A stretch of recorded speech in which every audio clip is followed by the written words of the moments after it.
శ్రీరామనవమి సందర్భంగా హైదరాబాద్ లో శ్రీరాముడి శోభయాత్ర అంగరంగ వైభవంగా కొనసాగుతుంది. వేలాది మంది భక్తజన సందోహం మధ్య ఈ ర్యాలీ ముందుకు కదులుతోంది. నగరంలోని మంగళ్ హట్ ప్రాంతంలో సీతారాం బాగ్ నుంచి ప్రారంభమైన ఈ యాత్ర ప్రస్తుతం ధూల్పేటకు చేరుకుంది.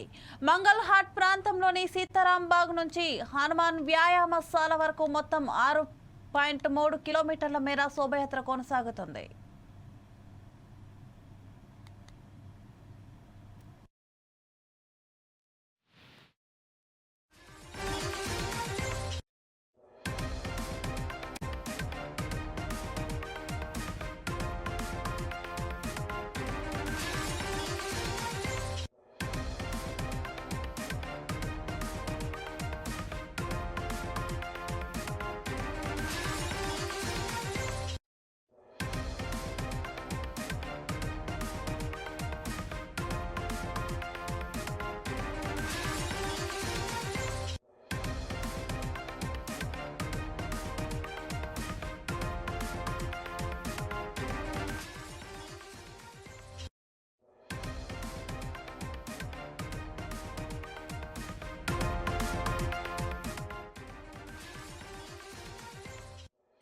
హైదరాబాద్ లో శ్రీరాముడి శోభయాత్ర అంగరంగ వైభవంగా కొనసాగుతుంది.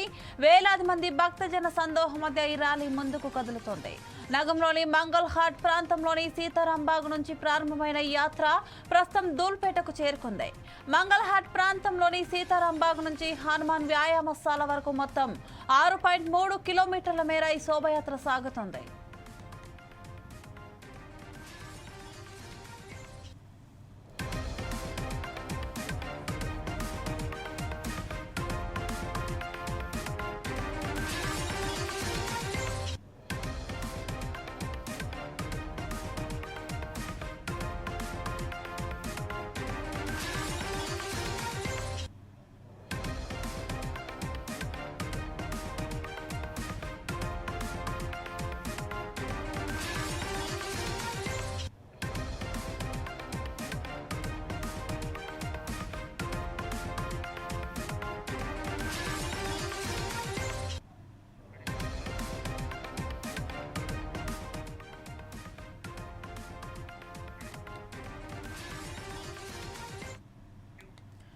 శ్రీరామనవమి సందర్భంగా హైదరాబాద్ లో శ్రీరాముడి శోభయాత్ర అంగరంగ వైభవంగా కొనసాగుతుంది.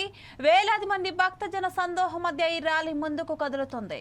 నగరంలోని మంగళ్ హాట్ ప్రాంతంలో సీతారాం బాగ్ నుంచి ప్రారంభమైన యాత్ర ప్రస్తుతం ధూల్పేటకు చేరుకుంది. మంగళ్ హాట్ ప్రాంతంలోని సీతారాం బాగ్ నుంచి హనుమాన్ వ్యాయామశాల వరకు మొత్తం 6.3 కిలోమీటర్ల మేర ఈ శోభయాత్ర సాగుతుంది.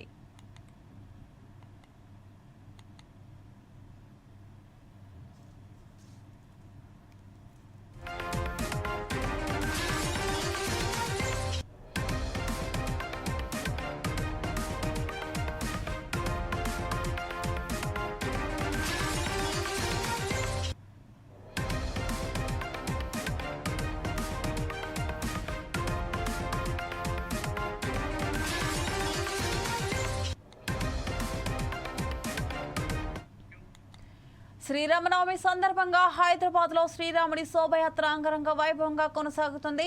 వేలాది మంది భక్తజన సందోహం మధ్య ఈ ర్యాలీ ముందుకు కదులుతుంది.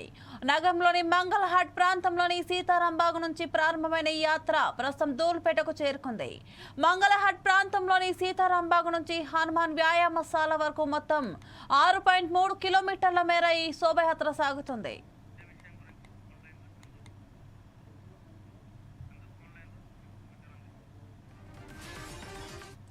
దీనిపై మరింత సమాచారం మా ప్రతినిధి చందు అందిస్తారు. చందు, చెప్పండి. ఈ రోజు మన మంగళాట్లో శ్రీరామనవమి శోభయాత్ర ఘనంగా బయలుదేరింది. శోభయాత్రకు వేలాదిగా యువకులు ఫ్యామిలీలతో అందరూ తరలి వచ్చి ఆ శోభయాత్రలో పాల్గొన్నారు. రాజసింగ్ మొదటగా రామవారి గుడిలో పూజ చేసి రథయాత్ర శోభయాత్రను ప్రారంభించారు. జై శ్రీరామ్, జై హిందూ అని చెప్పి నినాదాలతో హోరెత్తిచ్చారు. ఇక్కడ మనకు చూస్తే హైదరాబాద్ నగరం అంతా జై శ్రీరామ్ అంటూ నినాదాలతో యువత మొత్తం రోడ్లపై శ్రీరాముని జెండాలు పట్టుకొని రోడ్లపై వచ్చారు. ఇక్కడ మంగళహాట్ నుంచి ఇప్పుడు శోభయాత్ర అయితే ఇప్పుడు ప్రస్తుతం బయలుదేరింది. ఈ శోభయాత్ర సందర్భంగా పోలీస్ కంట్రోల్ రూమ్ నుంచి పోలీసులు నిఘా ఏర్పాట్లను పరిశీలిస్తున్నారు. ఇలా బందోబస్తు కూడా కేంద్ర ప్రభుత్వం నుంచి బందోబస్తు కూడా ఏర్పాటు చేశారు. పోలీసులు కూడా అడుగడుగున క్షుణ్ణంగా పరిశీలిస్తున్నారు, సీసీ కెమెరాలు పరిశీలిస్తున్నారు. మత కలహాలు కలగకుండా ప్రతి విషయం ఏకకాలంలో సీసీ కెమెరాలను అబ్జర్వేషన్ చేస్తూ పోలీసులను వెంట శోభయాత్రను నడిపిస్తున్నారు. ఇక్కడ నుంచి జై శ్రీరామ్ హిందూ హిందూ హిందూ అనుకుంటూ పాదయాత్ర అయితే మొదలైంది. వేల సంఖ్యలో యువత రాజాసింగ్ అయితే ఉన్నారు వీళ్ళ. Okay, thank you Chandu.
రేపు ఎల్లుండి అల్లూరి విశాఖ జిల్లాలో AP deputy CM Pawan Kalyan పర్యటించనున్నారు.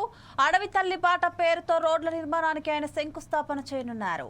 అలాగే గిరిజనులతో పవన్ కళ్యాణ్ సమావేశమై వారి సమస్యలను తెలుసుకోనున్నారు.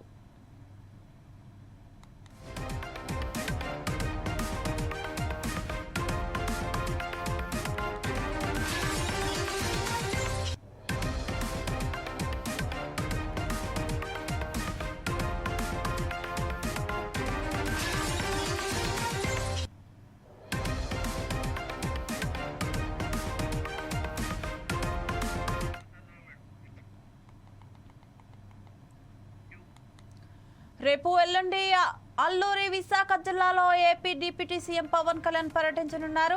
అడవి తల్లి బాట పేరుతో రోడ్ల నిర్మాణానికి ఆయన శంకుస్థాపన చేయనున్నారు.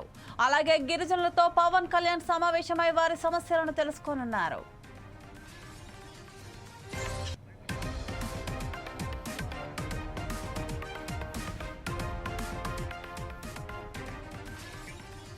దీనిపై మరింత సమాచారం మా ప్రతినిధి రతన్ అందిస్తారు. రతన్, చెప్పండి.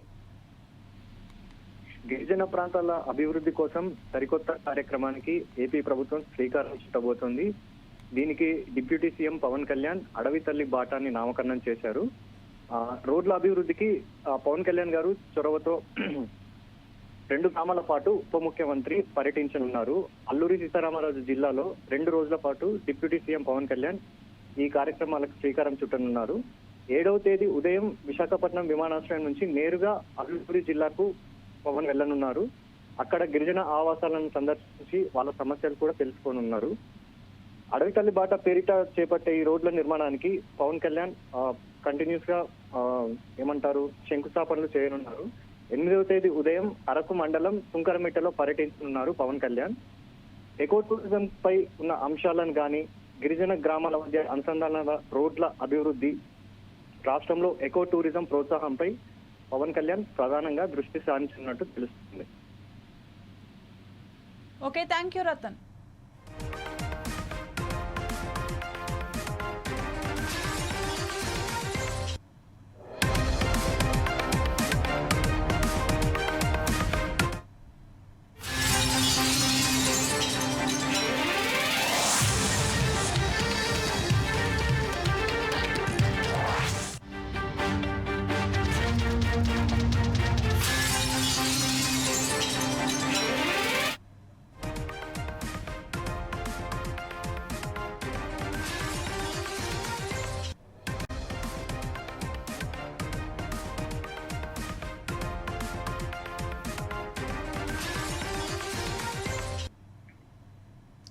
తెలంగాణ ప్రజలు, విద్యార్థులు, పర్యావరణ ప్రియులకు కేటీఆర్ బహిరంగ లేఖ రాశారు.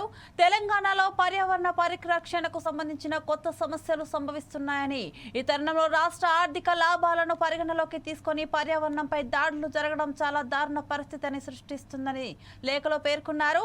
400 ఎకరాల పర్యావరణం ప్రమాదంలో పడడంతో పాటు 734 జాతుల మొక్కలు, 220 పక్షులు, 15 సారీసృహాలు, 10 క్షీరధార జీవ ఆవాసంని నాశనం చేసే ప్రమాదం ఉందని, ఈ నాశనం లేకుండా ఆపడానికి మనం చర్యలు తీసుకోవాలని అన్నారు.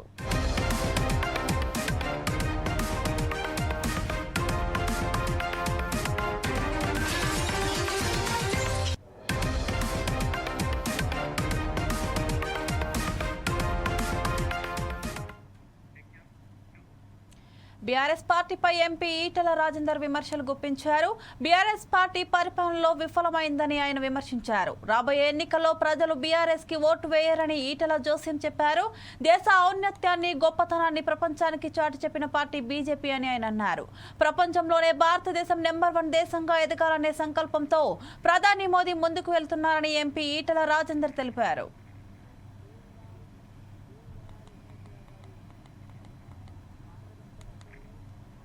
ముఖర్జీ గారి నాయకత్వంలో ఏర్పడ్డ జనసంఘ్ అంచెలంచెలుగా ఎదిగి దీన్ దయాళ్ ఉపాధ్యాయ గారి మార్గదర్శకత్వంలో భారతీయ జనసంఘ్ దేశవ్యాప్తంగా దేశభక్తులందరూ కూడా మొబిలైజ్ చేసి ఒక గొప్ప రాజకీయ శక్తిగా ఎదిగింది.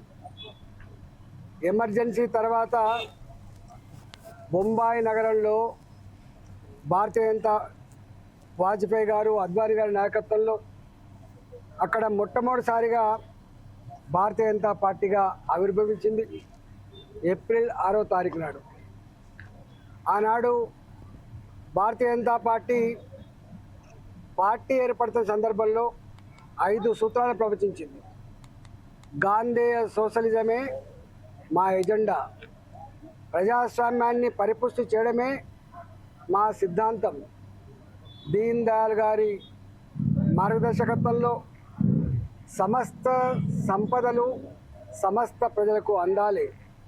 ఏ రాజ్యాంగం అయితే పూరెస్ట్ ఆఫ్ ద పూర్ కోసం ప్రవచించిందో ఆ పూరెస్ట్ ఆఫ్ ద పూర్ కోసం పనిచేయాల్సినటువంటి బాధ్యత మా మీద ఉందని చెప్పి ప్రకటించింది. 4వది విలువలతో కూడినటువంటి రాజకీయాలు కావాలని చెప్పి ప్రవచించింది. అన్ని మతాలు సమానంగా ఉండేటువంటి పద్ధతి ఈ దేశంలో కొనసాగాలని చెప్పి ప్రవచించడం, సర్వమత సమానత్వం దాన్ని ప్రవచించి 5 సూత్రాల మీద భారతీయ జనతా పార్టీకి ఏర్పడి 45 సంవత్సరాల కాలంలో వాజ్పేయి గారి నాయకత్వంలో మొట్టమొదటిసారిగా సంకీర్ణ ప్రభుత్వం ఏర్పడితే, ఇవాళ 2014లో సంకీర్ణ ప్రభుత్వమే అయినప్పటికీ కూడా ఇవాళ మోడీ గారి నాయకత్వంలో 3వసారి ముచ్చటగా అధికారాన్ని సాధించి దేశానికి ఒక సుస్థిరమైన ప్రభుత్వాన్ని అందిస్తున్నటువంటి పార్టీ భారతీయ జనతా పార్టీ. దేశం మొత్తంలో అనేక రాష్ట్రాలలో 70% రాష్ట్రాలలో భారతీయ జనతా పార్టీ రాష్ట్ర ప్రభుత్వాలు నడపడమే కాకుండా, దేశంలో సుస్థిరమైన ప్రభుత్వం నడపడమే కాకుండా, ప్రపంచ చిత్రపటం మీద దేశ ఔన్నత్యాన్ని, దేశ గౌరవాన్ని, దేశం యొక్క గొప్పతనాన్ని. శ్రీరామనవమి సందర్భంగా భద్రాచలంలో శ్రీ సీతారాముల కళ్యాణం అంగరంగ వైభవంగా ముగిసింది. ఈ కళ్యాణోత్సవానికి సీఎం రేవంత్ రెడ్డి దంపతులు హాజరయ్యారు. తన సతీమణి గీతతో కలిసి స్వామివారికి రాష్ట్ర ప్రభుత్వం తరపున సీఎం రేవంత్ రెడ్డి పట్టు వస్త్రాలు, ముత్యాల తలంబ్రాలు సమర్పించారు. సీతారాముల కళ్యాణ వేడుకలో సీఎం రేవంత్ దంపతులతో పాటు డిప్యూటీ సీఎం బట్టి విక్రమార్క దంపతులు, పలువురు మంత్రులు, స్థానిక ఎమ్మెల్యేలు, పలువురు ప్రజాప్రతినిధులు, అధికారులు పాల్గొన్నారు. సీతారాముల కళ్యాణ వేడుకను తిలకించేందుకు ఆలయానికి భారీగా భక్తులు తరలివచ్చారు.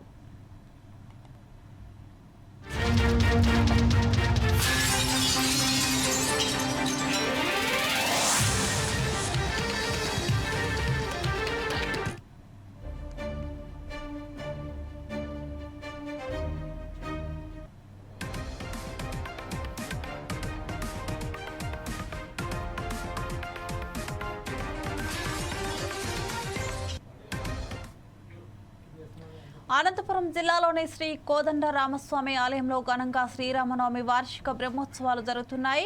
ఇందులో భాగంగా ఇవాళ గరుడ పతాకాన్ని ఎగురవేసి అర్చకులు ధ్వజారోహణ కార్యక్రమాన్ని శాస్త్రోక్తంగా నిర్వహించారు. శ్రీరామనవమి సందర్భంగా ఆలయానికి భక్తులు అధిక సంఖ్యలో తరలివస్తున్నారు.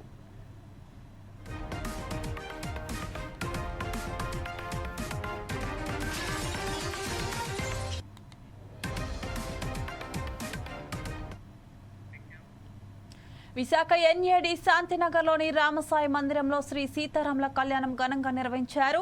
శ్రీ సీతారాములు కళ్యాణం గత ఏడాది కన్నా ఈ ఏడాది ఘనంగా నిర్వహించామని ఆలయ కమిటీ సభ్యులు తెలిపారు. ఈ కార్యక్రమంలో వేలాది మంది భక్తులు పాల్గొన్నారు. భక్తుల సహాయ సహకారాలతో అంగరంగ వైభవంగా జరిగిందని అంటున్న ఆలయ కమిటీ సభ్యులతో మా విశాఖ ప్రతినిధి Avatar Yadav face to face.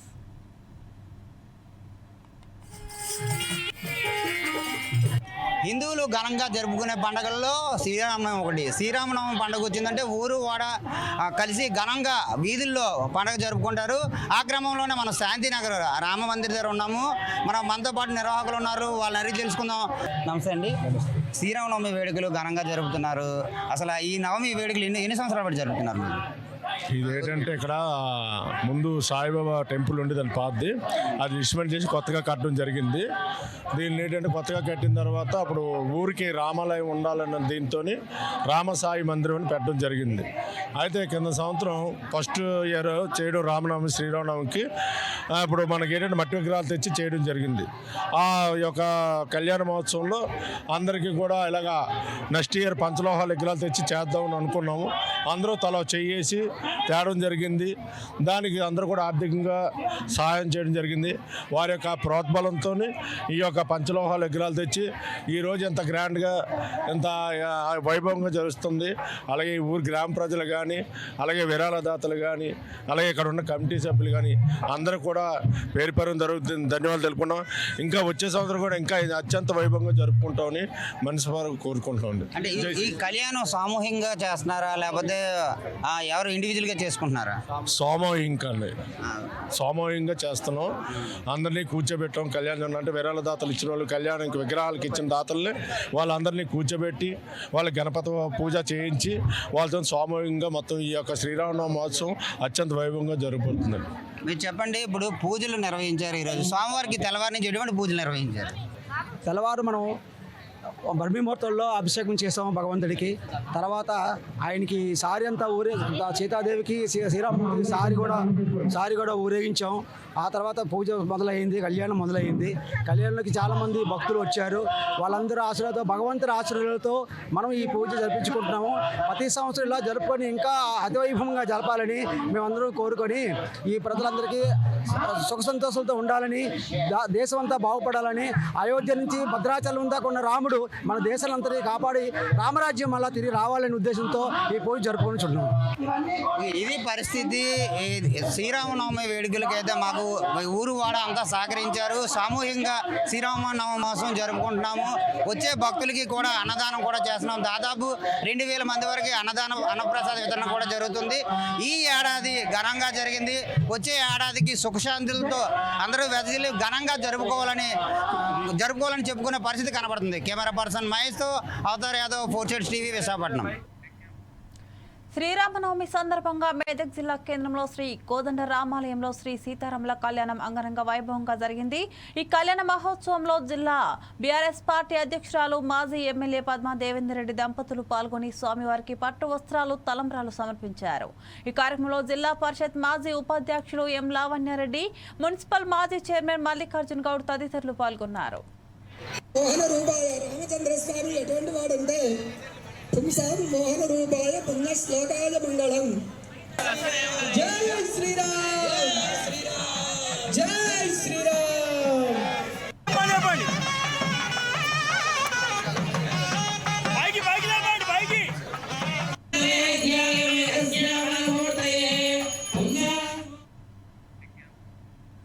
Bapatla జిల్లా అద్దంకిలో శ్రీరామనవమి వేడుకలు అంగరంగ వైభవంగా జరిగాయి. గ్రామాల్లోని రామాలయాలు ప్రత్యేక అలంకరణతో కలకలలాడాయి. చలవ పందిళ్ల కింద స్వామివారి కళ్యాణాన్ని ఘనంగా నిర్వహించారు. స్వామివారిని దర్శించుకునేందుకు భక్తులు భారీగా తరలివచ్చారు. దేవబలం దేవ లక్ష్మీపదే అంగ్రయగుం స్మరామి అంటూ రామచంద్ర స్వామి లోక కళ్యాణ మహోత్సవం కరిష్యే శుద్ధి చేసుకుని పుణ్యావాదంతో ముందుగా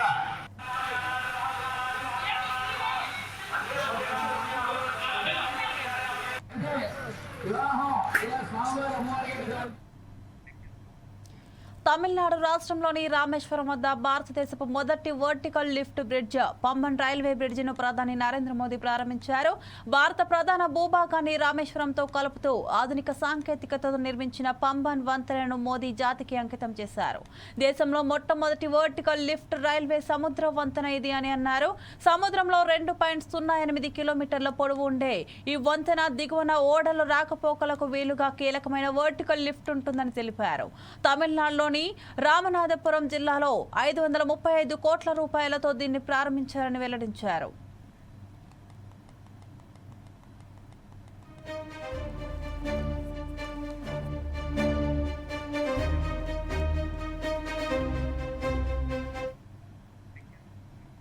కాకినాడ జిల్లా పెద్దపూడి మండలం గొల్లల మామినాడ గ్రామంలో శ్రీ సీతారాముల కళ్యాణం అంగరంగ వైభవంగా జరిగింది.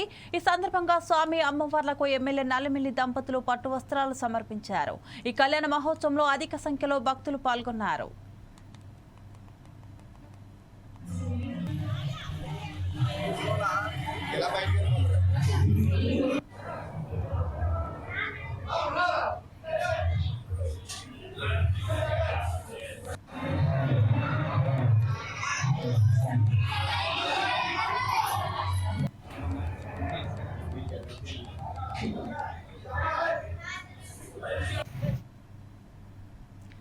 నెల్లూరు జిల్లా బుచ్చిరెడ్డిపాలెం పట్టణంలో వెలిసిన శ్రీ కోదండరామస్వామి దేవస్థానంలో వార్షిక బ్రహ్మోత్సవాల్లో భాగంగా తొలి రోజు ధ్వజారోహణతో ప్రారంభించారు.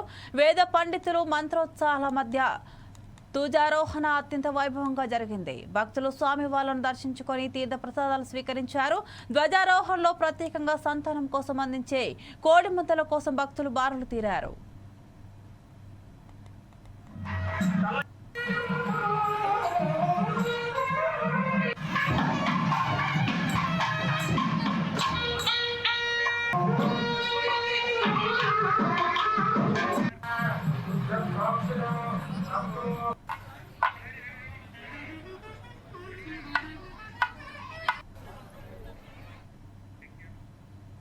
ఇవి bulletin updates. Keep watching 4 Sides TV.